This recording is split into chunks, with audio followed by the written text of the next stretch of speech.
She thought a simple warning would save a stranger's life, but when Yoon Jian slipped that folded napkin beside the most feared man in Seoul, she had no idea she was sealing her own fate. One whispered message about poisoned whiskey would drag her into a world where protection comes with a price, and the man who swore to keep her safe might be the most dangerous of all. Because sometimes the person who saves you becomes the one you can't escape from, and sometimes that's exactly what your heart has been waiting for. What Jian didn't know was that Kang Min-seok had been watching her long before that night, and the poison was never meant for him at all. Subscribe and comment if you've ever made a split-second decision that changed everything, because this story is about to show you just how far love will go to protect what it can't bear to lose. Rain drummed against the club windows as Yoon Jian folded her last tip into her pocket. The 20,001 note felt thin between her fingers. She counted quickly. Enough for grandma's medicine and maybe rice for 3 days. The black sedan sat across the street again. Same license plate, same tinted windows. Jian felt her stomach tighten. She pulled her phone from her apron and dialed home. "Grandma, did you eat the soup I left?" "Yes, dear. Are you coming home soon?" "By 10. Lock the door and don't answer it for anyone. You worry too much." Jian hung up and checked the time. 8:15. The sedan's engine was running. She walked toward the club's staff entrance, keeping her head down. The bruise on her ribs throbbed where Juntae had grabbed her that morning. He had been waiting by the bus stop again. "You can't ignore me forever," he had said. His fingers had dug into her side until she gasped. Now she pushed through the service door into the VIP hall. Cigarette smoke hung in the air. Men in expensive suits filled the private booths.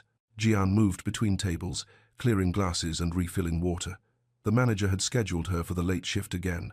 Double pay, but dangerous clientele. At the center table, someone called for a toast. She recognized the man immediately. Kang Min-seok. Everyone in Seoul knew his name, even if they had never seen his face. He was younger than she expected, maybe 35.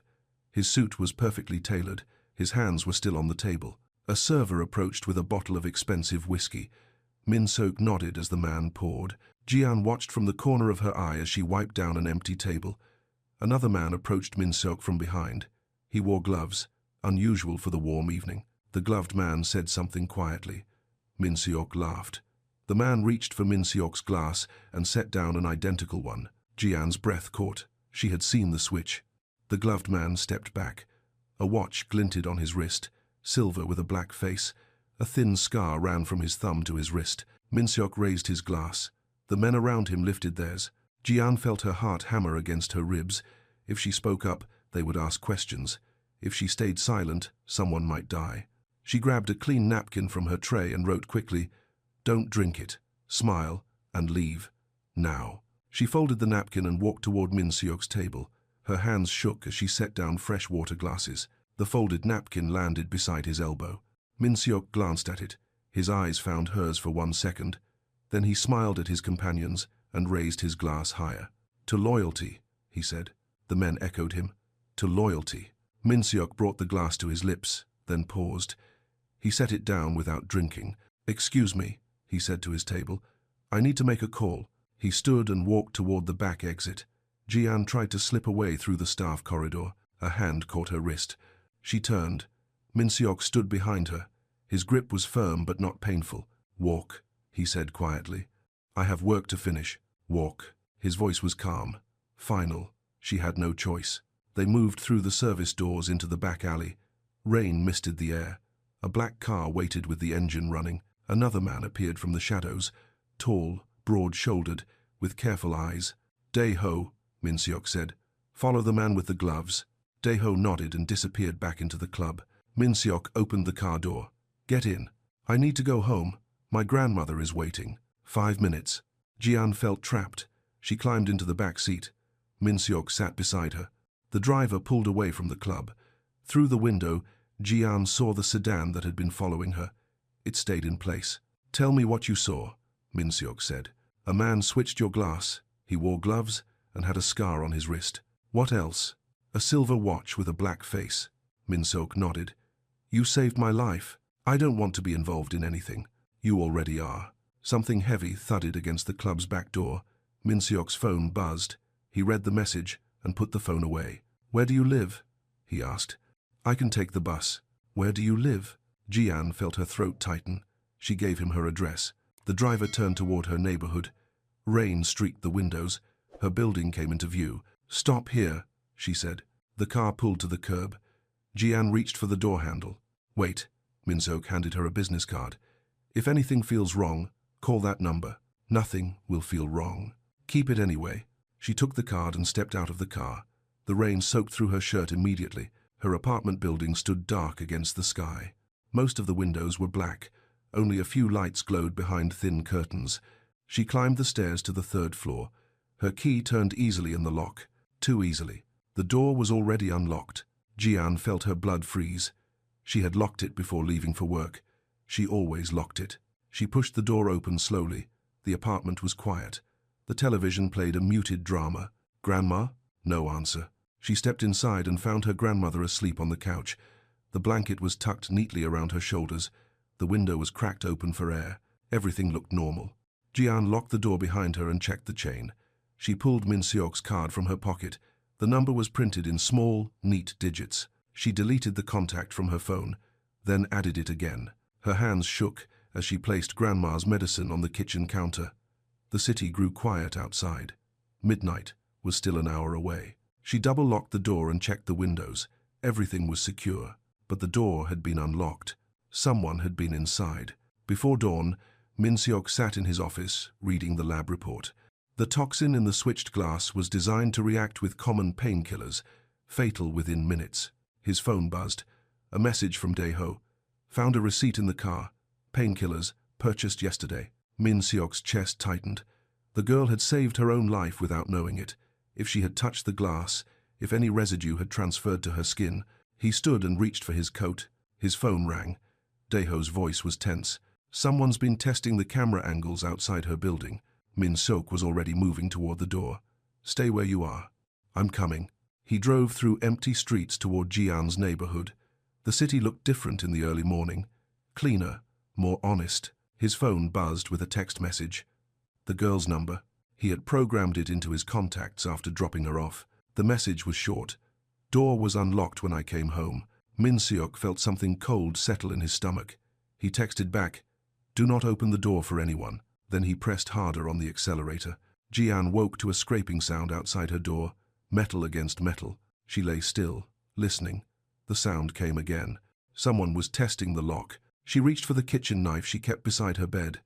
The blade felt heavy in her hand. Her phone lit up with Min-seok's message. "Do not open the door." The scraping stopped. Footsteps moved down the hallway. Jian sat up and checked the time. 5:30 in the morning. Still dark outside. She texted back. Someone was at the door. The response came immediately. "Stay inside. Help is coming." 20 minutes later, she heard voices in the hallway. Quiet, professional. A knock at her door.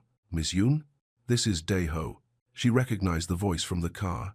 She opened the door with the chain still attached. The tall man stood in the hallway. His clothes were wrinkled. His face was serious. "We caught someone testing the camera blind spots," he said. "He ran when he saw me." "Who was it?" "We'll find out." Another car pulled up outside.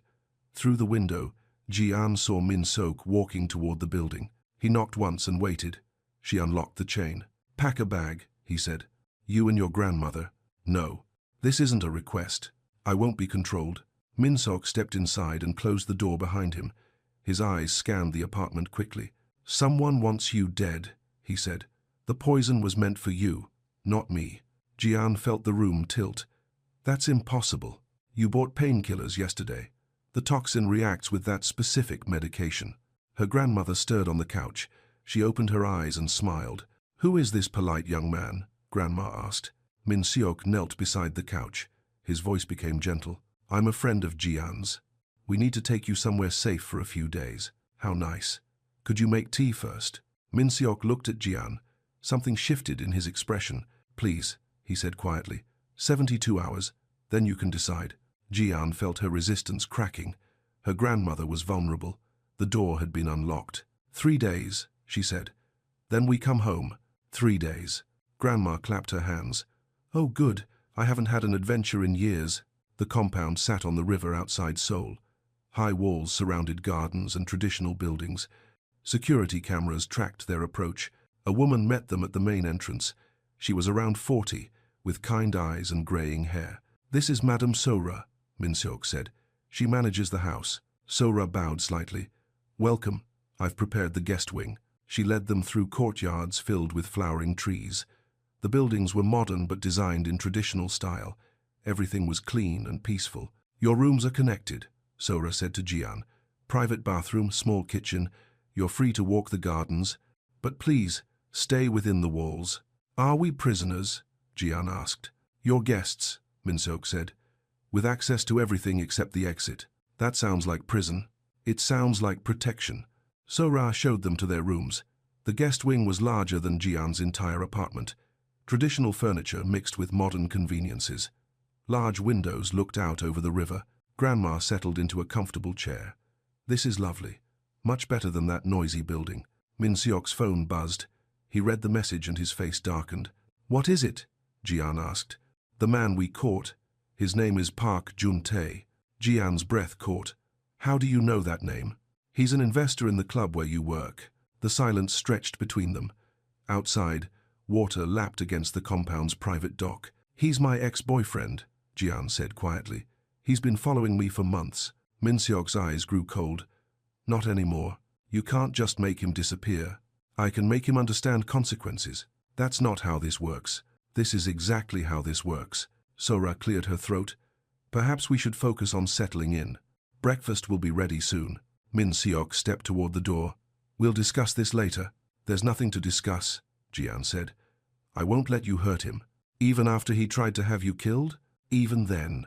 Something shifted in Min-seok's expression. Respect mixed with frustration. "You're too generous," he said. "You're too violent." He paused at the door.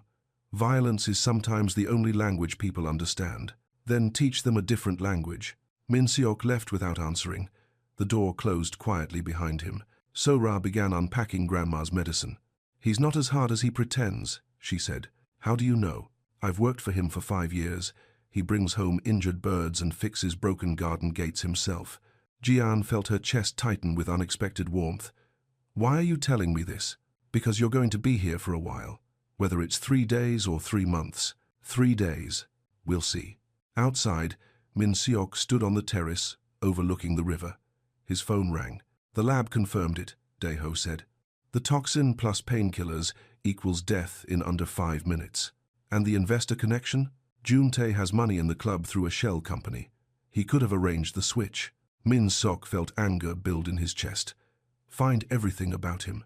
Every debt, every enemy, every weakness. "Already started." "Good." He hung up and looked back toward the guest wing. Through the window, he could see Jian helping her grandmother with medicine. She moved with careful efficiency, no wasted motion. She was used to taking care of people. His phone buzzed with another message. This time it was a photo. Jian and her grandmother outside a medical clinic. The timestamp was from that morning, before he had moved them. Someone was still watching, still planning. Min-seok deleted the photo and called Dae-ho again. "Double the perimeter," he said. "No one gets close to this property." "Already done." "Triple it." He hung up and went inside. The compound felt smaller suddenly, less safe. But Jian was here now, under his protection, and he would not lose anyone else. Not again. Morning light filtered through the guest wing windows.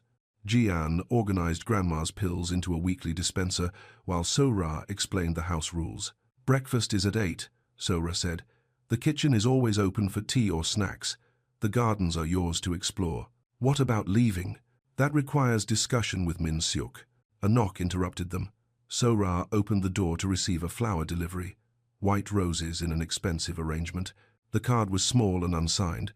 "Old habits." Jian felt her blood freeze. Those were the words Jun-tae always used when he showed up uninvited. Sora read the card and called for Min-seok immediately.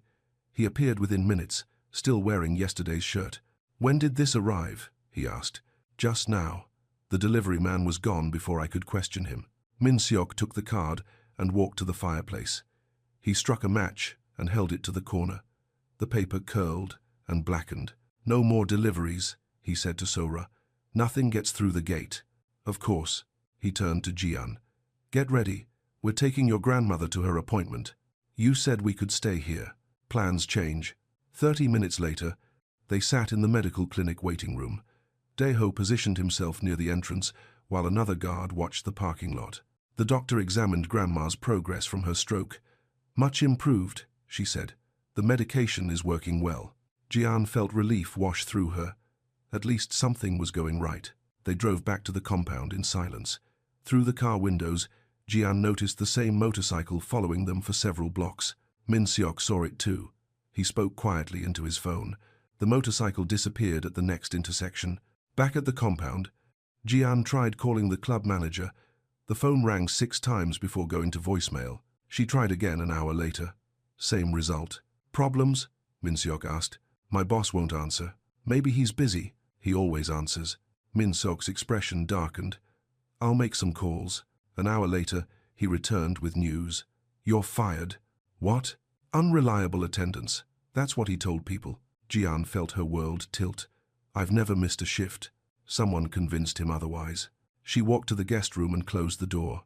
Her job was gone. Her income was gone. How would she pay for Grandma's medicine? A soft knock interrupted her thoughts. Min Seok entered without waiting for permission. "This is temporary," he said. "Everything is temporary." "That doesn't help." "I can provide." "No." The word came out harder than she intended. "I won't be kept." "It's not keeping. It's helping." "Same thing." Min Seok sat in the chair across from her. "My mother used to make soup when things were difficult. She said it was impossible to be hopeless with a full stomach." "Your mother sounds wise." "She died when I was 15. Something shifted in his expression. Pain flickered behind his careful control. "I'm sorry," Jian said. "She would have liked you." "How do you know?" "You have the same stubborn kindness." An hour later, Sora brought a bowl of soup to the guest wing. The broth was clear and fragrant. Tender vegetables floated alongside thin noodles. "Min Seok made this?" Jian asked. "From memory. He hasn't cooked in years." Jian tasted it carefully. The flavors were simple but perfect. Comfort in a bowl. Her shoulders relaxed for the first time in days. Outside, a shadow passed by the window. Probably a guard making rounds, but the feeling of being watched remained. Friction built over small things. Jian wanted to walk in the garden alone. A guard stopped her at the door. "Security protocols," he said. "I'm not leaving the property." "Still need an escort." She argued until Min Seok appeared. His hair was damp from a shower. His shirt was unbuttoned at the collar. "Problem?" he asked. "I want 5 minutes alone outside." "Not possible." "Why not?" "Because someone tried to kill you yesterday." "Someone tried to kill you. I just happened to be in the way."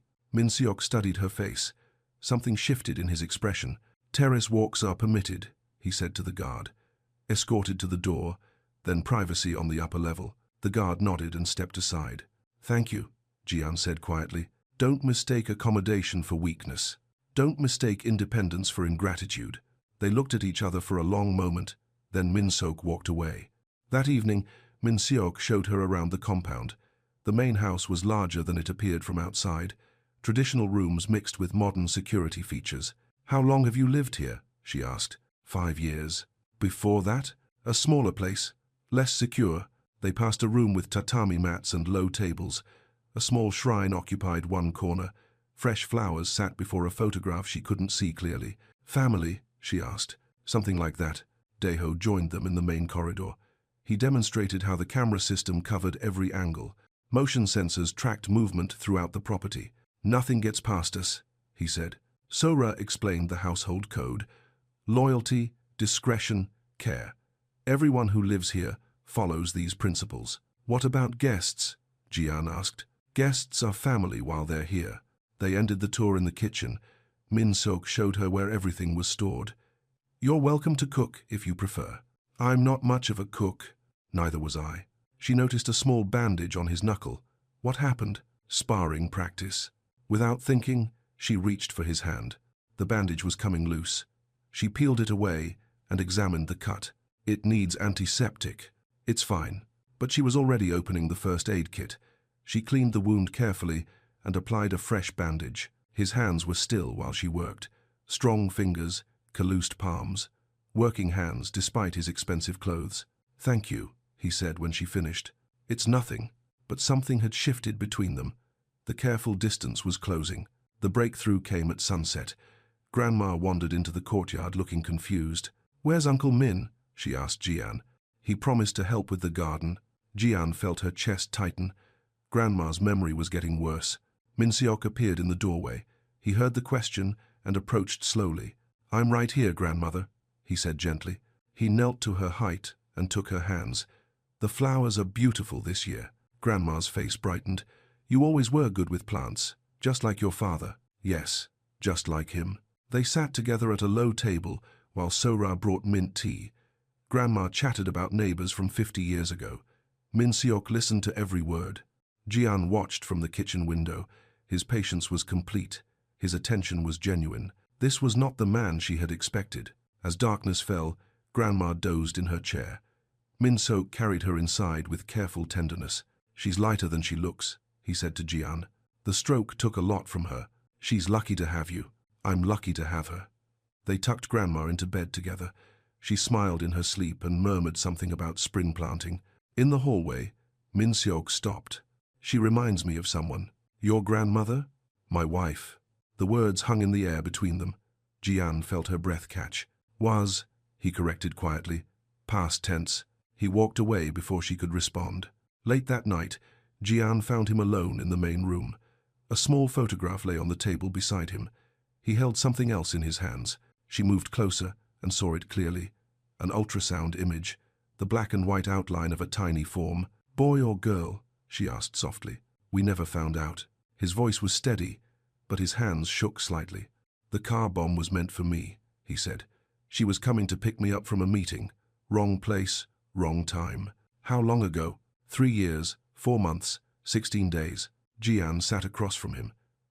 She didn't offer empty comfort or meaningless phrases. Instead, she placed a towel over his cooling tea, a small gesture of care.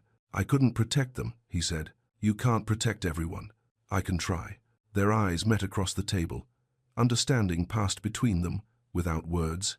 "That's why you won't let me leave," she said. "That's why I can't." She nodded once. A quiet pact forming. "I won't run away in the middle of the night," she said. "I won't lock you in a room." "Deal." "Deal." He put the photograph away carefully. The ultrasound went back into his wallet. "Get some sleep," he said. "Tomorrow will be harder." "Why?" "Because I found out who's behind this." Morning brought confirmation. Dae-ho spread photos across the kitchen table. The gloved man from the club sat with Jun-tae at a riverside pier. "They met twice this week," Dae-ho said. Money changed hands. Jian studied the pictures. Jun-tae looked older than she remembered. His face was thinner, his eyes harder. "Tell me about him," Min Seok said. "We dated for 8 months. He became controlling, then violent." "When did you break up?" 6 months ago. He wouldn't accept it." "What kind of violence?" Jian felt her throat tighten. "Grabbing, shoving. He never hit my face. Smart. Harder to prove. He followed me to job interviews, told my landlord I was unreliable, made sure I couldn't find better work." Min Seok's face grew cold. "Classic isolation tactics. I handled it. By hiding. By surviving." Dae-ho pointed to another photo. "He's been watching the compound since yesterday." "From where?" "Coffee shop across the river. Good view of the main entrance." Min Seok stood and walked to the window. "He needs to understand this ends here." "Don't hurt him," Jian said quickly. "I won't kill him. Don't hurt him at all. He tried to poison you. We don't know that for certain." "I know it." "Knowing and proving are different things." Min Seok turned back to her. "You're defending someone who wants you dead. I'm preventing you from becoming a murderer." The silence stretched between them. Finally, Min Seok nodded. "No violence," he said, "but he gets one clear warning." "What kind of warning?" "The kind that ends this permanently." Before Jian could respond, Sora knocked on the door. "Phone call for Miss Yoon." Jian took the phone hesitantly. "Hello? We need to meet." Jun-tae's voice was tight with anger. "No. You've involved dangerous people. This needs to stop before someone gets hurt. You're the one who involved dangerous people. Meet me tonight. River Pier by the old market. Come alone." "I'm not." The line went dead. Min Seok studied her face. "What did he want?" "To meet tonight." "You're not going." He sounded scared. "Good. Fear makes people smart. It also makes them desperate." Min Seok's phone buzzed with a text message. He read it, and his expression darkened. "What is it?" Jian asked. He showed her the screen. A photo of Grandma outside the medical clinic. The timestamp was from that morning's appointment. "How is that possible?" Jian asked. We had guards. Someone's been watching longer than we realized. The message included a single line of text. She looks fragile. Ji-an felt fear course through her veins, not for herself, but for the one person she couldn't bear to lose. Now will you let me handle this? Min-seok asked. She looked at the photo again. Grandma's sweet face, unaware of the danger surrounding her. No violence, she said finally. No promises, then no cooperation. They stared at each other across the kitchen table. Outside, afternoon shadows grew longer. One meeting, Min-seok said. Public place, full surveillance. He wants me alone. He gets you supervised. That defeats the purpose. The purpose is keeping you alive. Ji-an felt trapped between fear and necessity. Grandma's safety hung in the balance. I'll wear a wire, she said, and take backup. Hidden backup. Visible backup. Then he won't show. Then he won't threaten your family again. The argument continued until evening. Neither would bend completely. Finally, they reached compromise. Public meeting, hidden surveillance, emergency signal if things went wrong. If I don't check in every 5 minutes, you come running, Ji-an said. If you're gone for 6 minutes, I come shooting. No guns, no promises. As sunset painted the river orange, Ji-an prepared for a meeting that could end everything, one way or another. Ji-an sat in the back seat as they drove toward the meeting point. The wire under her shirt felt cold against her skin. Sora had pinned it carefully beneath her collar and brushed a stray hair from her face. You're brave, Sora had said. Foolish, but brave. Now Min-seok checked his watch. Last chance to change your mind. I won't live in fear forever. Fear keeps people alive. Fear isn't living. The car stopped 3 blocks from the pier. Dae-ho would follow on foot, staying just out of sight. 2 more guards positioned themselves at opposite ends of the waterfront. Min-seok handed her a phone. Speed dial 1 if anything feels wrong. What if he just wants to talk? Men like him don't just talk. Ji-an stepped out of the car. Evening air carried the smell of river water and street food. Normal city sounds surrounded her. She walked toward the pier, checking her phone. Juntae had changed the location again. A text message directed her to a quieter spot near the old warehouse district. Her breath caught. This wasn't the plan. She texted back, River, pier, or nothing. Warehouse or your grandmother pays. Your choice. Ji-an felt her world narrow to this single moment. She could call Min-seok. She could walk away. Or she could end this threat to the only family she had left. She typed quickly, On my way. Then she deleted the message thread and turned toward the warehouse district. The building squatted beside the water like a concrete beast. Broken windows stared down at the empty street.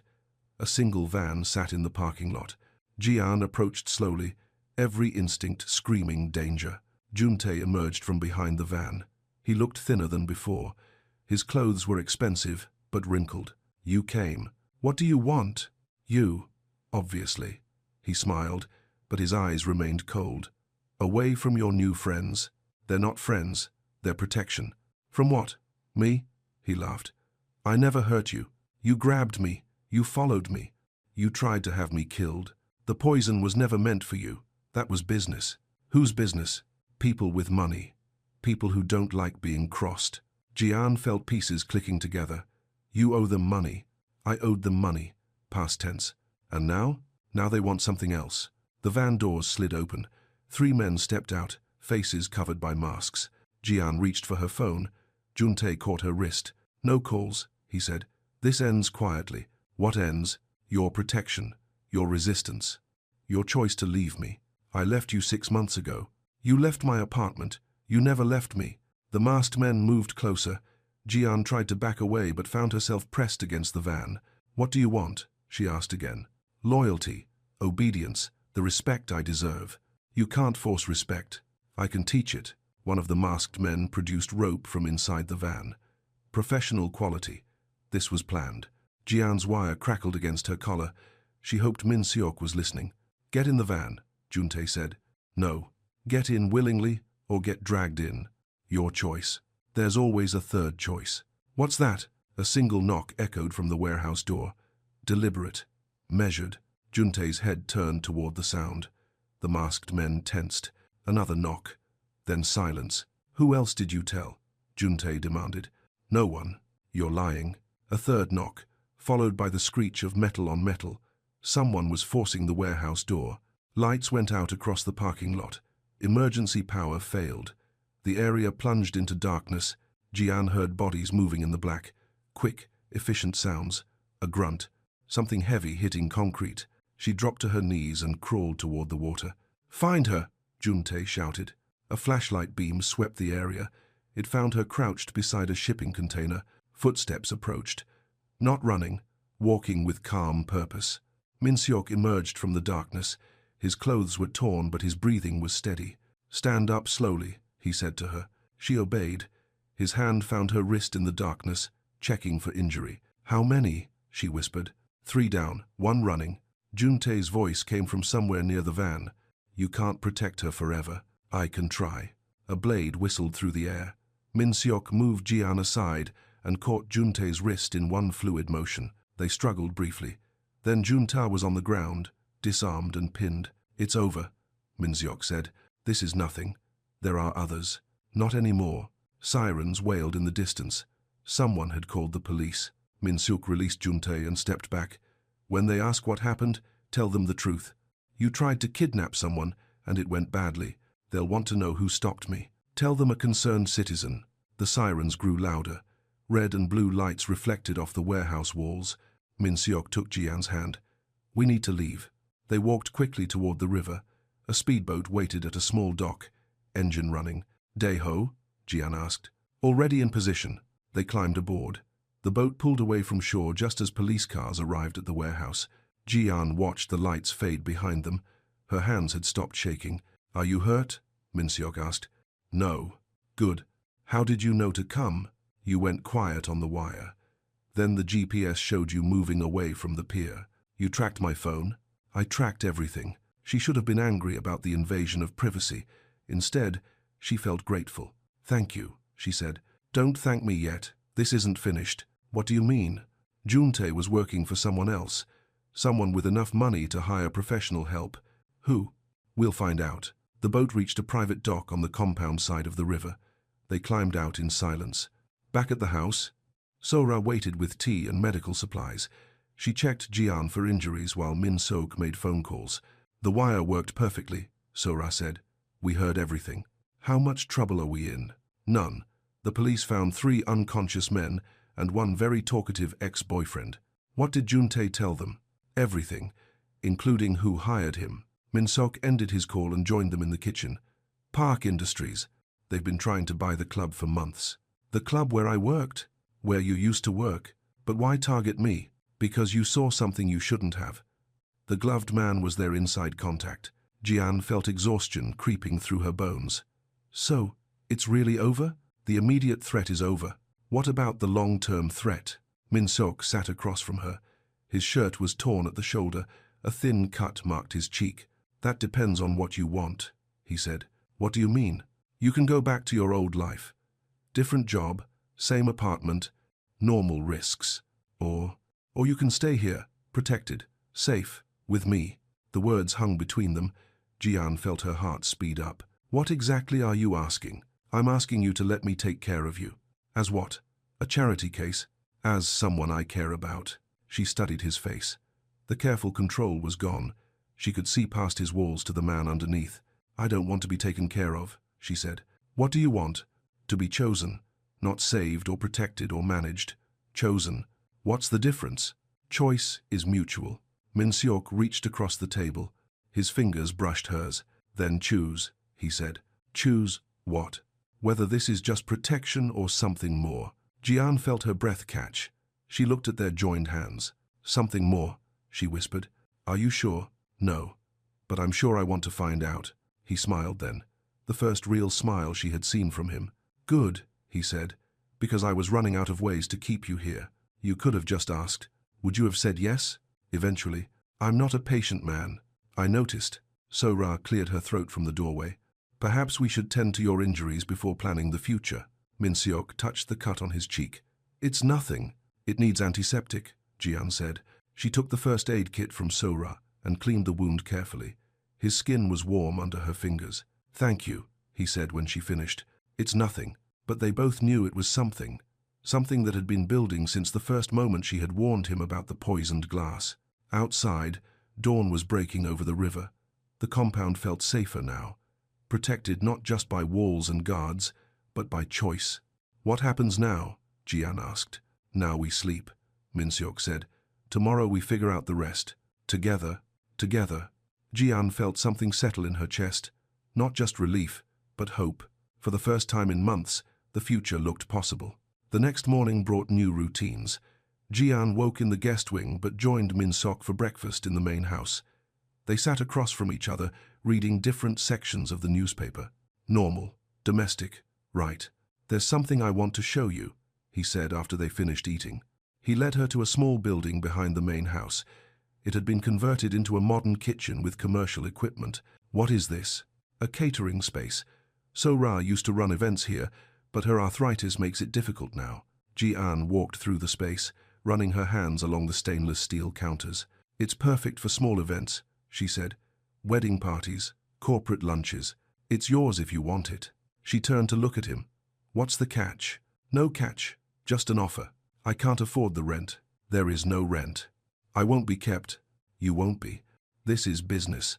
I provide space. You provide service. Fair trade." She studied his face for signs of deception or control. Found none. "Partners?" she asked. "Partners." They shook hands formally. Then, without planning it, she rose on her toes and kissed his cheek. He went very still. "Thank you," she said. "You're welcome." But his voice was rougher than before. His eyes had darkened. Something had shifted again. That afternoon, Min-seok found her experimenting in the kitchen space. She was testing recipes for simple lunch boxes that could be delivered to nearby offices. "How's it going?" he asked. "Good.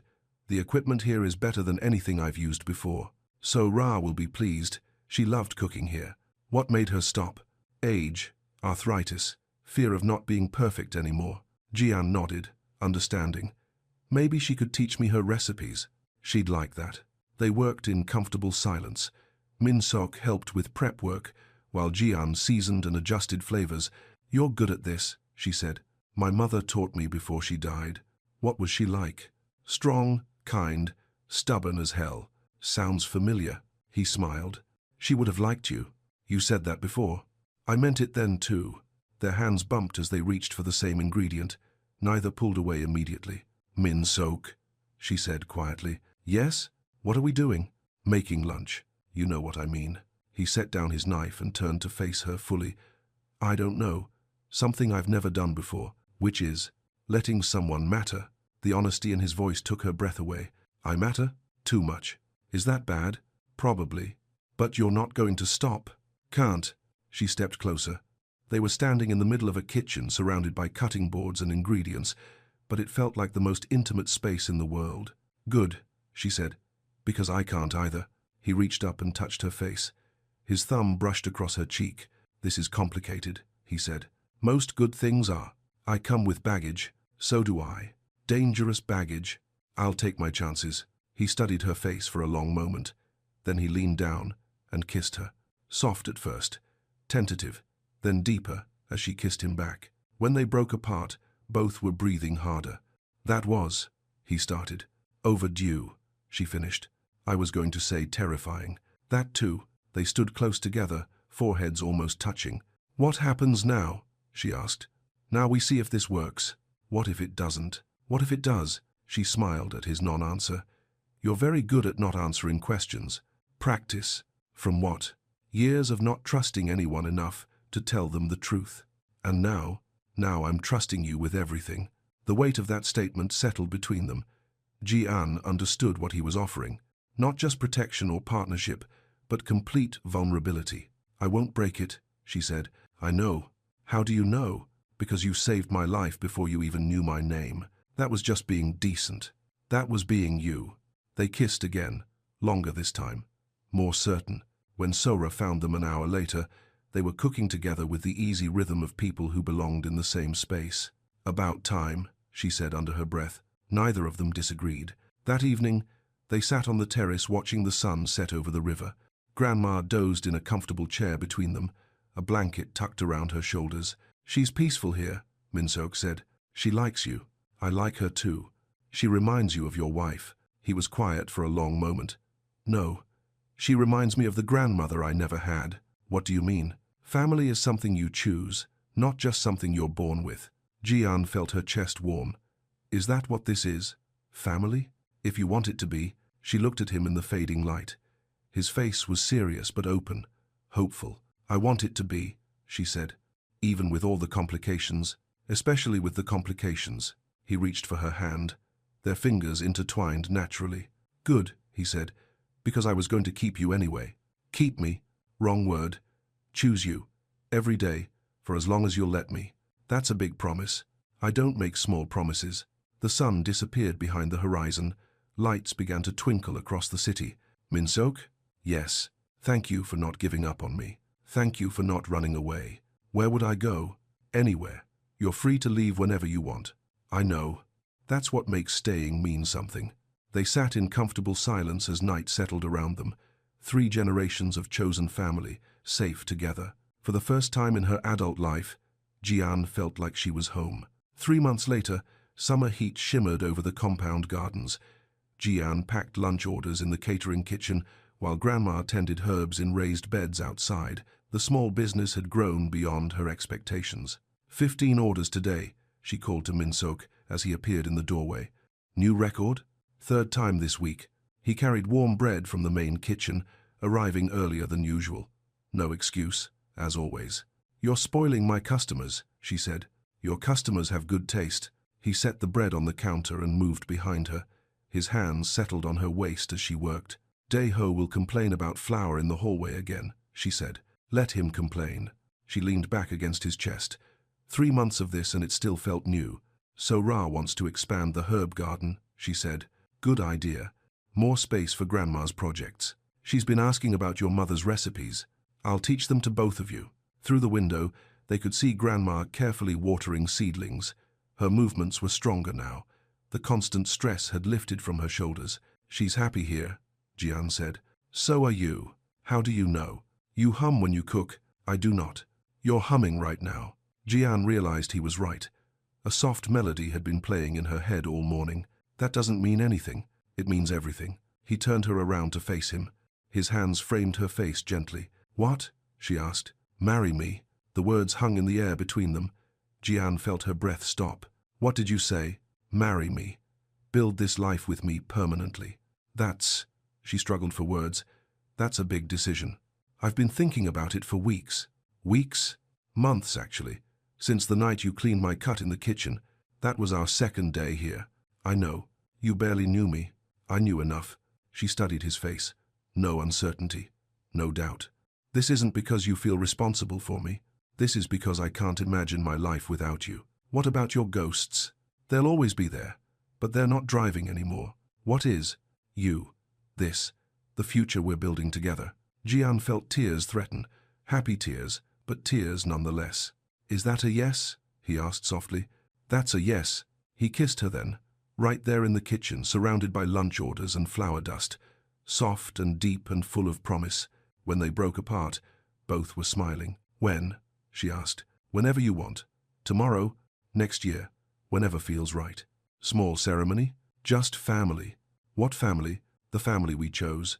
She looked through the window at Grandma, then across the courtyard where Sora was hanging laundry. Dae-ho emerged from the main house carrying tea. All of them? All of them. Even if Dae-ho complains about the mess? Especially then. That afternoon, they told Grandma over tea on the terrace. She clapped her hands like a delighted child. Oh, how wonderful. When is the wedding? We haven't decided yet, Jian said. Soon, I hope. I'm not getting any younger. Min-seok knelt beside her chair. You'll be there no matter when it happens. Promise? Promise. Grandma patted his cheek. Good boy, you take care of my girl. Always. Sora appeared with more tea and a knowing smile. I suppose you'll want the garden prepared for a ceremony. You knew? Jian asked. He's been carrying that ring for 2 weeks. Nervous as a teenager. What ring? Min-seok pulled a small box from his pocket. I was going to wait until after dinner. Let me see. The ring was simple. A single stone in a classic setting. Elegant, but not ostentatious. It's perfect, Jian said. You sure? I can get something bigger. Bigger isn't better. This is exactly right. He slipped it onto her finger. Perfect fit. How did you know my size? So-ra measured one of your other rings. Accomplice. Guilty as charged, So-ra said cheerfully. Dae-ho joined them on the terrace, pretending not to notice the ring. But Jian caught him smiling when he thought no one was looking. Congratulations, he said finally. Thank you. The security arrangements for a wedding will be. Dae-ho, Min-seok interrupted. Yes? No security talk today. But the guest list and venue considerations. Tomorrow, the timeline for planning. Next week. Dae-ho sighed and accepted tea from So-ra. This is why I prefer simple jobs. What's simple about any of this? Jian asked. Nothing. That's the problem. They laughed together as evening settled over the compound. Planning could wait. Today was for celebration.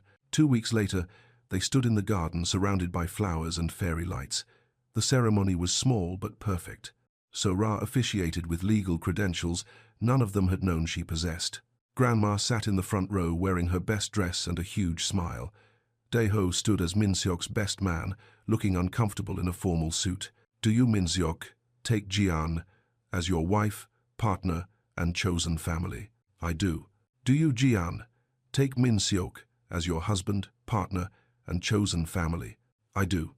Then by the power vested in me by the state and the love shared by this family, I pronounce you married. They kissed as the sun set behind them, soft and sweet and full of joy. The reception was dinner on the terrace. Simple food, expensive wine, and the people who mattered most. Speech, Grandma called during dessert. Min-seok stood, looking nervous for the first time in months. I'm not good with words, he began. Just speak from the heart, Jian said. From the heart, then. He looked at each person around the table. 6 months ago, I thought family was something I'd lost forever. Then Jian saved my life, with a folded napkin, and changed everything. He turned to face her fully. You didn't just save me from poison. You saved me from living without hope.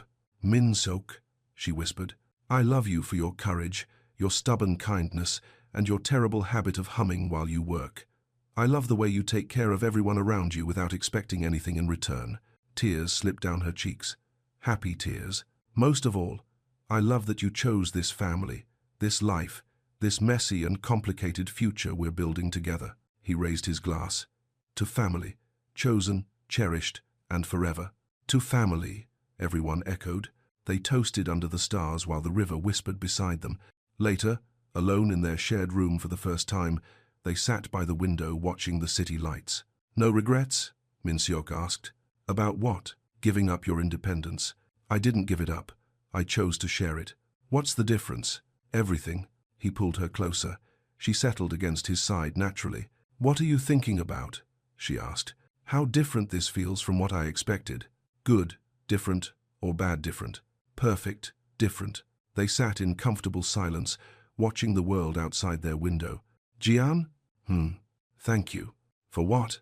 For not running away when things got complicated. Thank you for giving me a reason to stay. Just one reason? She turned to look at him. His face was soft in the lamplight. 100 reasons. 1,000. Too many to count. He kissed her forehead. Good, because I plan to give you 1,000 more. Is that a promise? It's a guarantee. Outside, the city settled into night. Inside, 2 people who had found each other against all odds began their life together. Simple, complicated, perfect. 6 months later, winter light streamed through the catering kitchen windows. Jian packed orders while humming softly.